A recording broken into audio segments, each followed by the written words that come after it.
넘어가 보도록 하겠습니다. 믿어야 할 사실. 여기서는 총 20개의 문장을 다루는 거예요. 아까 잠깐 설명한 것처럼 조직신학적 관점으로 가는 거죠. 4개 문장씩 해서 보시면 하나님, 인간에 대해서 구원의 길, 넘겨서 구원의 적용법, 그 다음에 천국, 이렇게 나눴어요. 종말론 쪽이고. 그래서 세 번째 문장, 구원의 길, 예수님께서 하신 일. 그러니까 예수님에 대한 이야기하면서 예수님께서 하신 일 자체를 먼저 설명하고 그 다음에 넘어와서 그 구원을 적용하는 거에 대한 이야기를 별도로 하는 거예요. 여기서는 이제 회개와 믿음을 다루는 거죠. 한번 가보겠습니다. 1번 하나님에 대해서. 하나님께서 당신 자신의 영광을 위하여 온 세상과 우주 만물, 사람을 창조하셨다. 그래서 처음부터 들어가는 복음 제시 문장이에요. 하나님께서 하나님 자신의 영광을 위해서 온 세상과 우주 만물을 창조하셨다. 영광을 위하여. 이게 핵심 키워드가 되는 거죠. 이것도 설명이 필요하겠죠. 영광을 위하여가 무엇이냐. 가장 쉽게 표현을 할 수 있는 게 뭘까요? 영광을 위해서 세상을 만들었다. 뭐란 얘기죠? 쉽게 얘기하면 하나님 자신을 위하여 이 얘기죠. 내가 좋으려고, 내가 기쁘려고, 내가 행복하려고 하나님 중심이란 얘기예요. 영광이라는 어떤 별도의 개념이 있는 게 아니라 영광과 하나님 자신은 일치되는 개념이에요. 그러면 상대방에서 듣기에는 이제 하나님 이기주의자로 보이거든요. 네. 그렇게 설명하면 조금 그렇고. 어떻게 설명해요? 그 하나님의 이름을 위하여. 그러니까 이름을 위하여. 그렇죠. 영광, 이름 같은 개념이에요. 가지고 영광이다. 예를 들어서 이제 설명을 하죠. 우리 에스더가 밖에 나가서 나쁜 짓 하면은 누가 욕먹냐? 그러면은 부모가 욕먹다. 잘못 가르쳐서. 우리 예수님을 믿는 사람들이 잘못 행동했을 때 우리도 욕하지만 누가 욕먹냐? 하나님이 욕먹는다. 그러면 하나님의 영광, 그게 영광이다. 하나님이 높아져야 되는 것이다. 하나님을 찬양해야 되는 것이다. 이런 것이 영광인데 그 예수님의 하나님의 이름이 땅에 떨어진다. 부모의 이름이 땅에 떨어진다는 거죠. 그거와 비교해서 하면은 이해를 좀. 창조와 연관해서는? 창조는 만드셨다. 아니. 창조를 하나님의 이름을 위해서 만들었다. 어떻게 설명해요? 창조를 하나님의 영광을 위하여, 하나님의 이름을 그래서 위하여. 하나님께서 그 자신이 이 세상과 나무도 만들고 하늘도 만드셔서 사람들로 하여금 사람들이 하나님이 만드셨으니까 하나님을 이렇게 높여야 된다. 그래서 하나님을 찬양하고 하나님은 정말 위대하십니다. 대단하신 분이십니다. 우리는 이렇게 태어난 거다. 그거를 영광, 그게 그래서 모든 것을 만드신 분이 하나님이신데 그 하나님을 우리 사람들은 높여야 된다. 그래서 그 이름을 높이고 하나님을 찬양하고 그래야 된다. 그게 영광이다. 이렇게 표현을 하죠. 그렇죠. 하나님 찬양이라는 개념이에요. 그리고 아까 좀 오해할 수 있다고 했는데 그럼에도 불구하고 저는 이 심플하고 정확하게 그냥 전국을 찌르는 표현이 중요하다고 생각해요. 하나님 자신을 위해서 만든 거다. 이거를 괜히 돌려서 표현할 필요. 우리를 사랑하셔서 우리를 위해서 이렇게 돌려서 말하면 나중에 이걸 다시 이걸 교정하는데 어마어마한 시간이 걸려요. 처음부터 정확하게 짚고 넘어서 사실은 복음을 배우다 보면요. 처음에는 예수님 좋아요, 하나님 좋아요 하다가 복음을 배우다 보면 그런 하나님 내가 믿을 수 있을까요? 이런 고민을 반드시 하게끔 해줘야 돼요. 거기까지 데리고 가야 돼요. 근데 이거를 피하게 만들려는 복음 전도가 팽배하잖아요. 다시 말해 행복이라는 표현, 하나님 우리 사랑한다는 표현, 죄는 그냥 가볍다는 근데 정확하게 짚고 넘어가요. 여기서 창조 자체에서 그걸 짚고 넘어가는 거예요. 하나님 자신을 위해서 만드신 거다. 우리는 두 번째 목표지. 우리가 첫 번째, 우리를 사랑하기 위해서 창조하신 건 아니다. 이게 첫 번째 목표일 수 없다. 이거 선을 거주는 것도 되게 중요한 겁니다. 2번이요. 하나님은 시작도 끝도 없으시며 시간을 초월하여 영원히 계신 분이다. 하나님은 영원하시다. 무한하시다. 이런 표현인데 시작도 없다. 끝도 없다. 아니면은 성경적 표현은 처음이자 마지막이다. 이 표현인데 시작과 끝이 있다는 의미에서 처음과 마지막이라는 뜻은 아니에요. 시작도 없고 끝이 없다. 시간을 초월한다. 그래서 그런 면에서 영원히 계시다. 세 번째 한번 읽어주세요. 하나님은 하나님 아버지, 사람이 되어 이 땅에 오셨고 죽으셨고 부활하여 살아계신 예수님, 그리고 거룩하신 영이신 성령 하나님, 이렇게 세 분이 본질이 동등한 한 분 하나님으로 존재하신다. 네. 밑줄 친 부분이 중요한 단어죠. 하나님은 하나님 아버지, 그리고 예수님, 그리고 성령님, 이렇게 세 분이 본질이 동등한 한 하나님으로 존재한다. 삼위일체를 설명하는 부분인데요. 그 이제 예수님에 대한 설명이 그 부분이에요. 사람이 되어 이 땅에 오셨고 죽으셨고 부활하여 살아계신 예수님. 성령님은 거룩하신 영이신 성령. 이렇게 꾸며준 표현이랍니다. 아까 외국인들 설명할 때 이렇게 주어가 뭐고 주 목적어가 뭐고 이렇게 구분해주면 훨씬 낫고요. 이제 여기서 어려운 단어 바로 나와버리죠. 본질, 존재. 근데 이것도 다 우리가 쉽게 풀어서 해줄 수 있어요. 본질이라는 단어도 철학적인 용어고 신학에서도 우리 삼일체 볼 때 어렵게 배웠기 때문에 하여튼 굉장히 힘들어하는데 아까 표현한 것처럼 성품, 하나님의 영광이 똑같다 이렇게 이해하는 거예요. 그 본질이라는 건 본질을 좀 철학적인 용어로 표현하자면 이거거든요. 하나님으로 하여금 하나님 되게 하는 그 어떤 것이 무엇이냐 이거예요. 다시 말하면 영광이 무한하신 존재가 있다면 그건 하나님일 수밖에 없다. 능력이 무한하신 분이 있다면 그건 하나님일 수밖에 없다. 이런 하나님으로 하여금 하나님 되게 하는 그 특징을 본질이라는 표현을 쓸 수 있는 거예요. 만약에 사람이 지혜롭다. 근데 사람의 지혜가 무한하게 지혜롭다. 그건 사람이 아닌 거예요. 더 이상 이 사람의 본질을 넘어간 거예요. 하나님의 본질을 설명해 버린 거예요. 이거는 사람이 아니라 이제는 하나님인 거죠. 지혜가 무한하다 이렇게 표현하는 동안은 그러니까 이게 본질이라는 개념이에요. 그래서 그냥 이렇게 설명할 때 쉬운 것은 하나님의 성품이라는 건 다른 게 아니라 지혜, 능력, 영광 이런 것들 우리 교리문답에서 다루는 부분들 있죠. 이 성품들이 하나님의 본질을 말한다. 그러니까 세 분이 동등하다 이 표현을 아까도 설명했지만 그 같은 개념을 생각해 보세요. 세 분이라는 말을 사용해도 되는 거예요? 세 분이라는 표현. 예. Three persons. 영어로 person. 이거 이제 번역할 때 위격이라는 표현을 쓰거든요. Three person이라는 표현을 써요. 신학에서요. Three persons in one substance. 한 본질 안에 세 분. 이런 표현을 써요. 예. 그러니까 이런 표현은 괜찮은 것 같아요. 근데 세 분이 한 하나님. 세 분이라는 표현과 한 하나님이라는 표현이 또 다시 반복되죠. 그러면서 결국은 삼위일체가 이 문장 자체로는 모순인 것처럼 보일 수밖에 없는 거고요. 네. 넘어갈까요? 삼위일체 부분도 이게 신앙의 기초에서는 짚고 넘어가는 중요한 부분이에요. 4번. 하나님께서는 당신을 거역한 인간을 그분의 전능하심으로 공평하게 심판하실 것이며 당신을 의지하고 믿는 자들을 위해 새 하늘과 새 땅, 천국을 예비하셨다. 네, 심판에 대한 얘기와 천국에 대한 얘기인데요. 공평하게 심판하신다. 거역한 인간, 거역했다.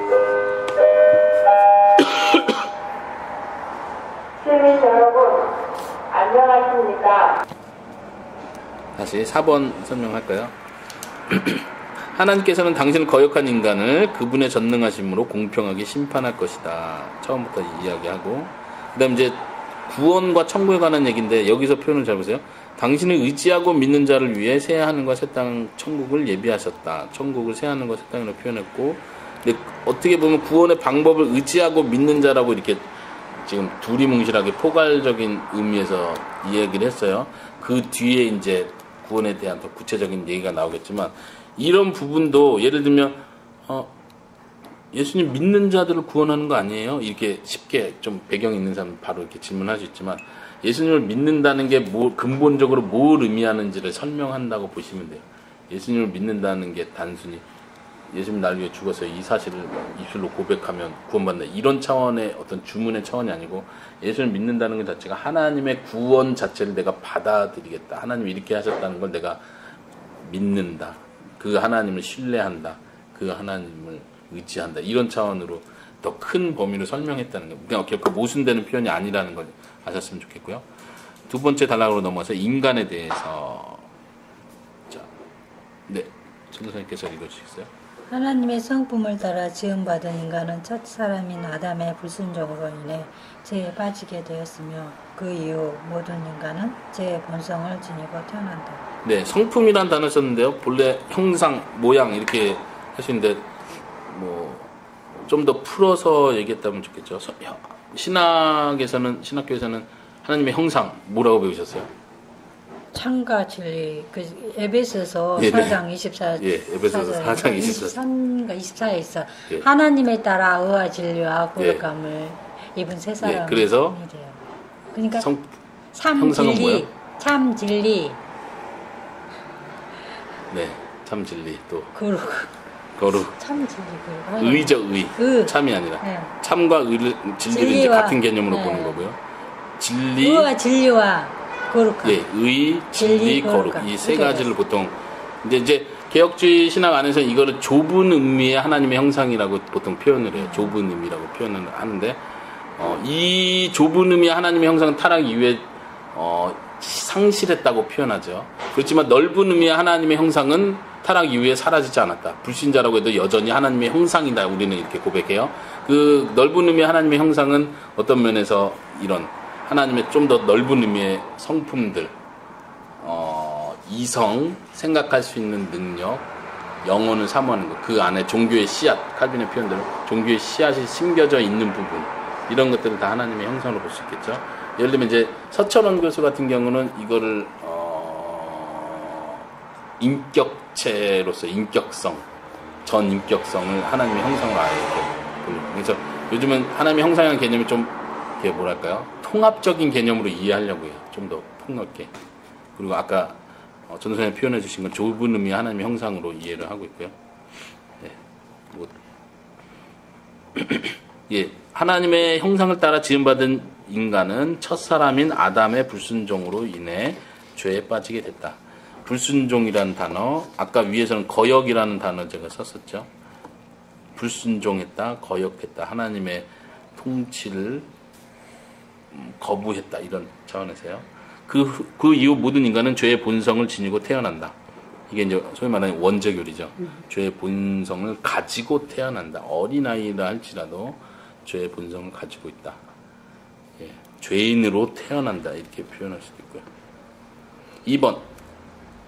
이 죄는 근본적으로 자신의 창조자 하나님을 거부하는 것이며 그분께 합당한 영광을 돌리지 않고 인간 스스로 자신의 만족을 위해 사는 것이다. 네, 죄에 대한 어떤 정의인데 세 가지로 나눈 거예요. 하나님을 거부하는 것, 하나님을 싫어하는 것 자체.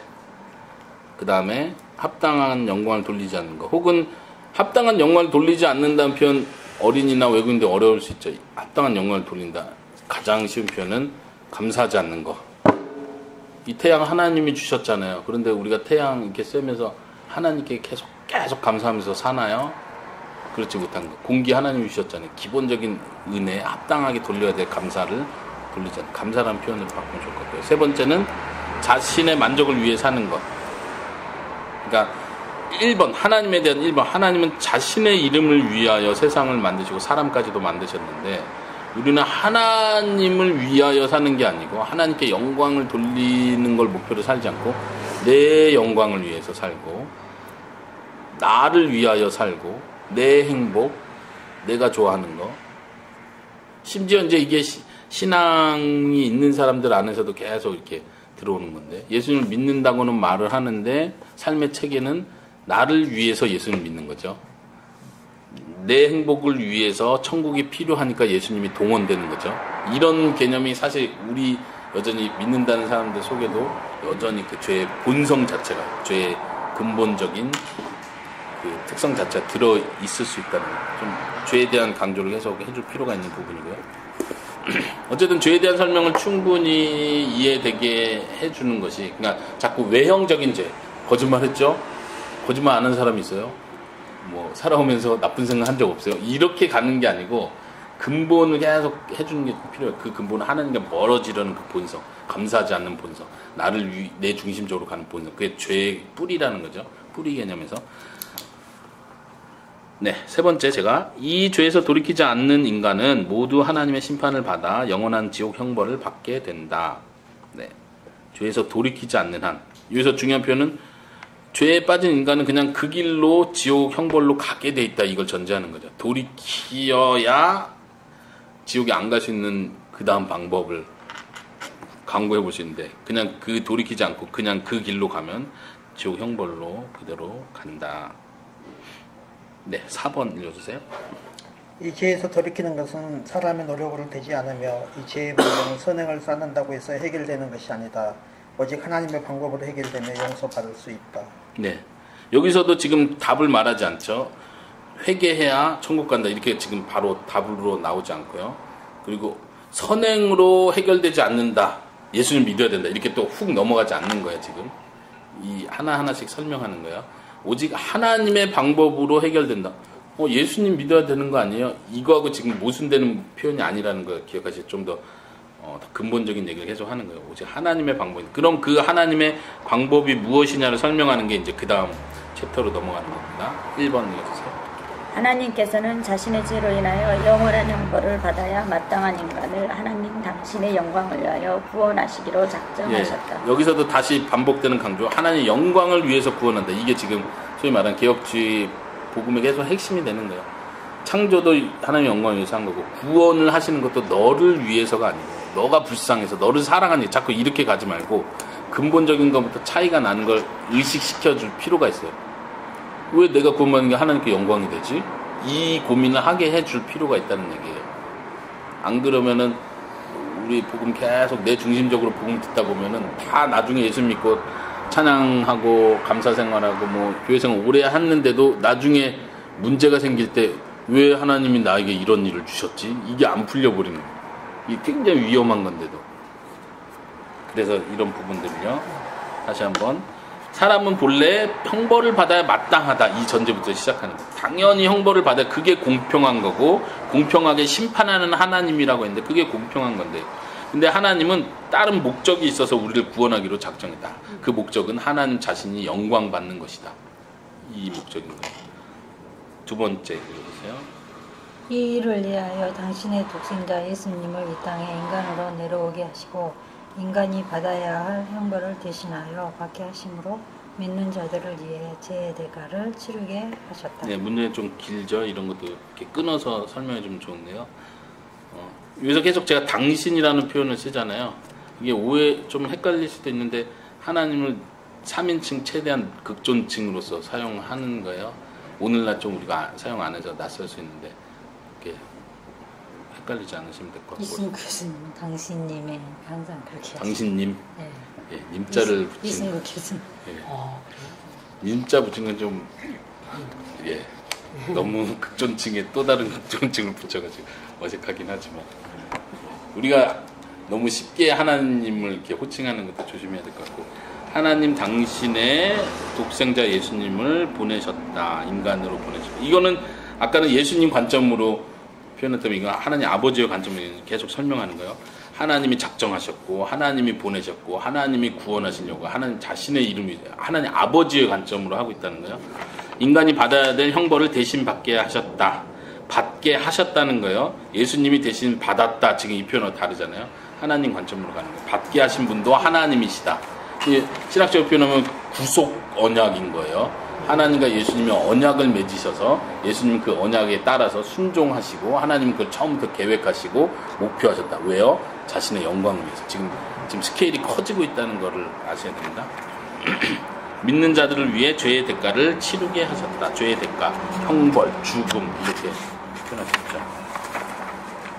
넘어서 김선생 선생님.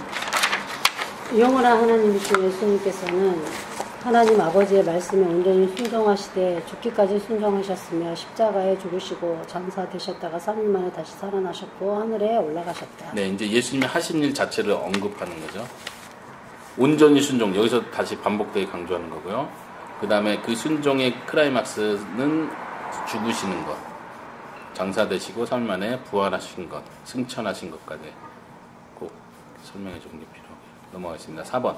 예수님은 지금도 살아계셔서 모든 자들을, 특별히 믿는 자들의 주님이 되시며 때가 되면 이 세상의 능력으로 다시 오셔서 심판하실 것이다.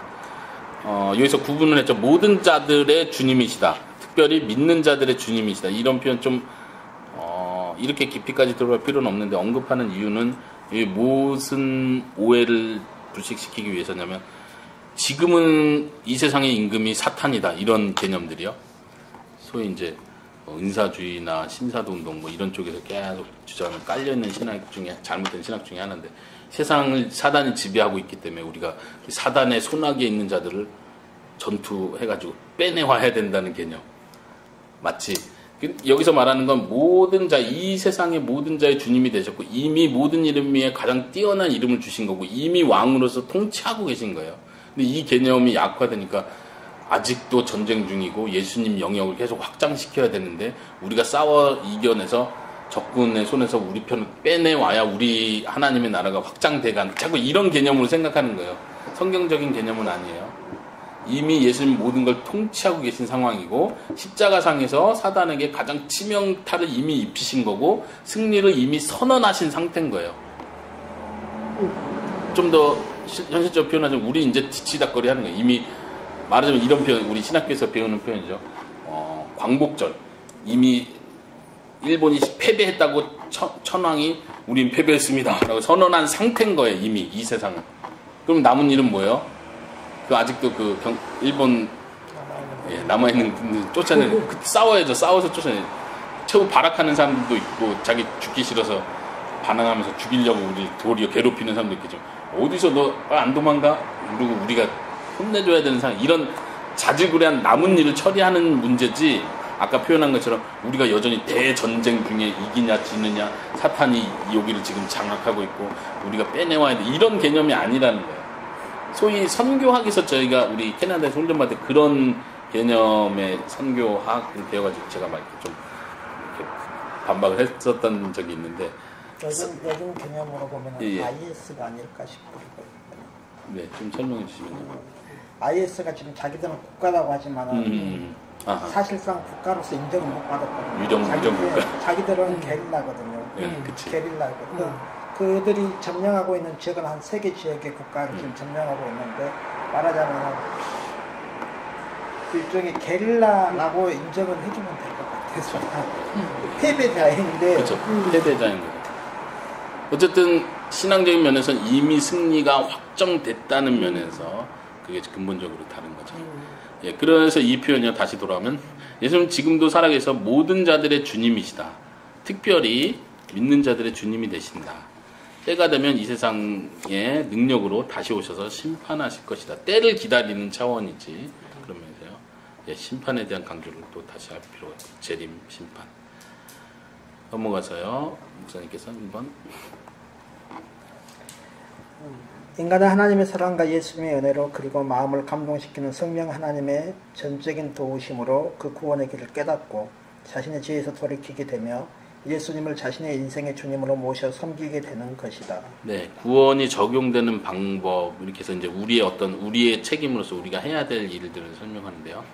하나님의 사랑과 예수님의 은혜로 그리고 성령 하나님의 도우심으로 지금 밑줄이 핵심 단어가 되는 거죠. 그 구원의 길을 깨달아야 된다. 첫 번째, 구원의 길을 깨달아야 된다. 복음을 듣고 이해해야 된다는 차원이에요. 이해. 그리고 두 번째는 자신의 죄에서 돌이켜야 된다는 거고, 세 번째, 예수님을 자신의 인생의 주님으로 모셔 섬기게 된다. 주님으로 모셔야 된다. 근데 지금 깨달으십시오, 돌이키십시오, 주님으로 섬기십시오 이렇게 지금 명령한 차원이 아니고 하나님을 통해서 우리가 그 일을 할 수 있게 된다. 이게 구원이다. 이렇게 지금 설명하고 있다는 거예요. 하나님 아버지의 사랑 때문에 이게 가능하다. 예수님의 은혜, 십자가에서 세우신 그 공로의 은혜 때문에 가능하다. 성령님이 도와주시기 때문에 이게 가능하다. 깨닫는 것, 돌이키는 것, 주님으로 모시는 것. 이게 지금 똑같은 복음 설명에 이런 관점으로 하는 게 굉장히 중요하다는 거. 아까 말한 것처럼 하나님 영광 관점으로 설명하는 거예요. 두 번째요. 우리의 할 일은 하나님의 말씀에 순종하여 죄를 회개하며 예수님을 믿는 것이다. 네, 우리 할 일은 여기서도 믿는다는 게 뭐예요? 구체적으로 설명해 줄 필요가 있어요. 하나님 말씀에 순종하여 회개하는 것, 믿는 것. 지금 3번, 4번이 이제 회개가 무엇이고 믿는 게 무엇인지를 설명합니다. 3번 읽어주세요. 회개한다는 것은 하나님께서 싫어하시는 모든 말, 생각, 행동을 중화하고 그것들에서 돌이키는 것이다. 네, 증오한다는, 미워한다는 거, 돌이키는 거. 실제로 행동으로 돌이키는 거죠. 행동을 말하는 거예요. 열매라고도 표현하죠. 회개의 열매 표현인데 삶이 실제로 변화 안 되면서 회개했다고 말할 수 없다. 우리가 보통 회개하세요, 회개합시다, 회개해야 합니다, 회개해야 되는데 라고 말할 때 보통 생각하는 게 울면서 기도하는 거.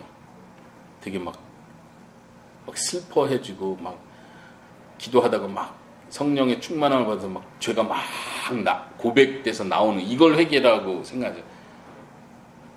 그럼 평소에는 회개를 안 해요. 특별한 그런 집회나 어떤 날을 잡아서 기도회가 있어야 회개를 할 수 있다고 제가 그렇게 생각했었던 거예요. 제가 회개 개념은.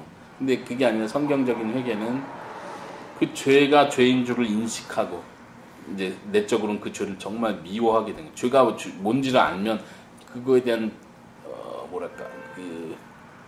뭐라 해야 되나 증오심이 생기는 그 죄가 얼마나 이 치사하고 더럽고 나를 얽으면 이 죄를 막 미워하게 죄 자체가 미워하게 되는 거죠. 그것 때문에 돌이키는 거예요. 돌이키는 삶이 나오는 그런 극적인 변화 내 속에 있느냐 당신 속에 있어야 됩니다. 이게 회개입니다. 이렇게 설명해 줍니다. 단지 그냥 어떤 행위든 회개기도 하고 간절히 이렇게 기도하고 따라서 기도하세요. 그리고 이런 행동 고치세요. 그러면 회개입니다. 이게 아니라 정말 근본적인 변화를 얘기하는 거예요. 사실은 이제 회개와 믿음이라는 건 우리 관점에서는 회심이라고 표현하지만 하나님 관점에서는 중생이라고 표현하죠. 이건 근본적인 내적 변화가 있기 때문에 회개가 나오는 거거든요. 이 내적인 근본적인 거를 꼭 지적해 줄 필요가 있다 생각되고 4번 믿는다는 것은 온 마음과 진실함으로 믿는다는 것은 말로만이 아니라 온 마음과 진실함으로 하나님 예수님을 주님으로 모시고 섬기며 그분의 말씀에 순종하는 자가 되며 한평생 모든 일에 있어서 그분의 이름의 영광을 위하여 사는 것이다. 네, 세 가지 정도로 표현하는데요. 온 마음과 진실한 마음으로 주님으로 모신다. 자꾸 주님이란 표현을 하잖아요. 구원자라는 표현을 아까도 구원자라는 표현 대신 주님이라는 표현을 계속 쓰는데 구원자라는 건 우리가 그냥 나가 구원받는 거, 지옥에서 천국을 가는 거 이런 것만 쉽게 생각할 수 있기 때문에 주님이라는 표현을 쓰는 거예요. 인생의 주님, 내가 순종해야 될 그 대상으로서의 주님을 계속 얘기하는 거고요. 그 다음에 다시 표현해서 순종하는 자가 되는 것, 그리고 그분의 영광을 위해서 하는 것. 아까 1번에서 얘기한 거 계속 연결시켜서요. 이제는 우리의 삶의 목적과 태도가 달라지는 걸 얘기하는 거죠. 삶의 목적이 달라지는 것, 영광을 위해서. 물론 믿는다는 건 꼭 이 세 가지로만 한정할 필요는 없어요. 여러분들이 알고 있는 그런 개념들, 회개에 대한 그런 개념들을 이렇게 보충적으로 계속 설명해 주면 좋을 것 같아요. 혹은 제가 그 교리문답에서는 회개든 믿음이든 지정의 이 개념으로 다 설명을 했었거든요. 지적으로, 감정적으로, 의지적으로 회개하고 믿고 신뢰하고 순종하고 이런 부분들. 지식적인 면도 죄가 무엇인지를 아는 게 회개의 시작이고, 믿음이라는 것도 믿음의 내용이 뭔지를 아는 게 시작이고, 이런 면에서요. 지식, 감정, 그 다음에 의지가 동원되는 것까지 이렇게 표현할 수 있을 것 같아요. 마지막 천국 개념. 천국 1번. 천국은 하나님께서 왕이 되셔서 통치하시는 정의의 나라요, 거룩한 나라다. 그러기에 여전히 날마다 죄를 습관적으로 지며 사는 사람은 갈 수 없다. 여기서도 지금 어떤 면에서 단순 복음 전할 때 믿는 사람 천국 가는 거 아니에요? 근데 죄를 습관적으로 지는 사람은 갈 수 없다. 이렇게 지금 천국을 선을 거놨어요. 이게 모순되는 말이 아니라는 걸 이해하는 게 먼저고요. 우리가 예수님 믿는 사람이라면 요한 1서의 표현처럼 날마다 계속적으로 반복적으로 죄를 지을 수 없다. 죄를 계속해서 짓는다면 사단으로부터 난 자다. 사단의 자식이다. 이런 표현을 상기시키는 거예요. 다시 말하면 진짜 믿는다는 얘기, 회개에 대한 얘기를 했기 때문에 이 부분이 자연스럽게 이해가 돼야 돼요. 그치. 근데 이게 내 노력으로 죄를 안 짓는다는 표현도 아니고 하나님의 도움, 성령님의 도움으로 예수님의 공로의 근거로 내가 그걸 이길 수 있다. 죄를 이길 수 있다. 이런 개념이죠. 다시 읽을게요. 천국은 하나님이 왕이 되셔서 통치하시는 나라다. 하나님이 왕이 되는 나라, 정의의 나라다. 거룩한 나라다. 날마다 죄를 습관적으로 지으며 사는 사람은 갈 수 없다. 2번 읽었어요. 천국은 모든 슬픔과 고통에서 벗어나 참된 평안과 기쁨을 영원토록 누리는 것이다. 천국은 하나님이 계시기에 행복한 곳이다. 네, 그 뒷부분 표현이 중요한 표현이에요. 천국은 하나님이 계시기 때문에 행복한 것이다. 이제 앞부분은 다 좋아요. 슬픔 없고 고통 없고 뭐 평안 있고 기쁨이 다 좋아요. 근데 하나님이 계셔서 기쁜 곳이다. 이 표현은 생각하게 만드는 표현이에요. 어떤 사람은 진짜 내적으로 하나님을 사랑하는 게 없고 예수님에 대한 사모하는 마음이 없는 사람은 그게 별로 의미로 다가오지 않는 거죠. 하나님이 있는 것과 행복, 하나님이 있는 것과 기쁨과 평안, 이 개념이 연결이 안 되면 안 된다는 거예요. 소위 말하면 우리가 천국 개념할 때 거기는 황금의 나라고 먹을 게 풍부하고 되게 좋고 막 자꾸 이걸로 물질적인 걸로 천국을 설득하려고 하는데 이게 진짜 근본적으로 잘못된 거죠. 물질적인 천국을 기뻐하게 만들면 그 사람은 하나님을 기뻐하는 게 아니고 물질을 기뻐하는 거예요. 그런 사람들은 머릿속엔 천국을 그리고 있지만 실제로 자기네가 원해서 가는 그곳은 지옥일 수밖에 없는 거예요. 네, 하나님이 계시기에 행복한 곳이에요. 제가 이런 표현을 농담 비슷하게 가끔 하는데 어떤 사람은 천국에 도착해가지고 뭐야 하나님밖에 없네 이렇게 말하는 사람이 있고 어떤 사람은 천국에 가가지고 와 하나님만 계시네 이렇게 감동하는 사람이 똑같은 표현이지만 하나님 외에 다른 거를 기대하고 간 사람들은 사실 실망할 수밖에 없다는 거죠. 사실 그런 사람들은 지옥에 가는 거예요. 하나님 외에 다른 걸 기대하고 갔던 사람은 사실은 지옥에 가는 것이다 생각합니다. 3번 읽어주세요. 이 땅에서 믿는 자들은 이 천국을 개인의 마음에서 그리고 교회를 통해서 조금이나마 맛보고 경험할 수 있다. 이 맛은 우리의 믿음을 지탱해 준다. 네, 이건 큰 또 다른 토픽이 될 수 있는 부분인데 우리는 이 땅에서 천국을 맛본다. 그리고 중요한 것은 교회를 통해서 우리는 그것을 한다. 교회론도 들어간 거죠. 성화의 과정도 들어간 건데 우리는 그 맛으로 우리의 믿음을 계속 해 나갈 수 있는 용기가 생긴다. 이 표현. 그 맛이 우리의 믿음을 지탱해 준다. 제가 되게 좋아하는 표현이에요. 어떻게 이렇게 표현을 잘 만들었지? 잘하셨죠. 제가 좋아하는 표현. 이제 이런 맛이란 표현을 특히 이제 존 파이퍼 목사님 이런 표현으로 설교를 많이 하셨어요. 그래서 저도 영향을 많이 받은 거고요. 존 파이퍼 목사님 표현이. 성경의 표현이죠. 맛보알지어다. 하나님을 맛보알지어다. 이 표현이요. 네. 아니, 전도사님. 천국은 오직 이 땅에서 하나님께 대한 믿음을 지킨 자만이 들어간다. 그러나 하나님께서 믿는 자들을 구원하실 때 성령님의 강력한 도우심을 통한 최후의 승리를 보장해 주셨다. 네, 성도의 견인교리라고 하시는데 여기서도 똑같이 믿음을 지킨 자만 천국에 들어간다. 이 얘기와 예수를 믿는 자가 천국 보장받는 얘기가 다른 얘기가 아니라는 거. 그러니까 이런 좀 여기는 좀 더 좀 고급 단계이기 때문에 성령의 다양한 면들, 복음의 다양한 면들을 다 보여주려고 하는 거예요. 뭔가 숨기고 이건 나중에 제자도 훈련받을 때 따로 배우는 문제 아니야. 헌신에 대한 문제든 하나님 중심의 문제든 천국에 대해서 우리의 물질적인 욕심이든 다 까발려 놓고 볼 수 있게 해주는 거예요. 천국은 단지 예수 믿으면 가는 곳이 아니라 믿음을 지킨 자가 들어가는 것이고 그 앞에서 표현한 것처럼 죄를 날마다 습관적으로 짓는 사람 못 들어가는 곳이다.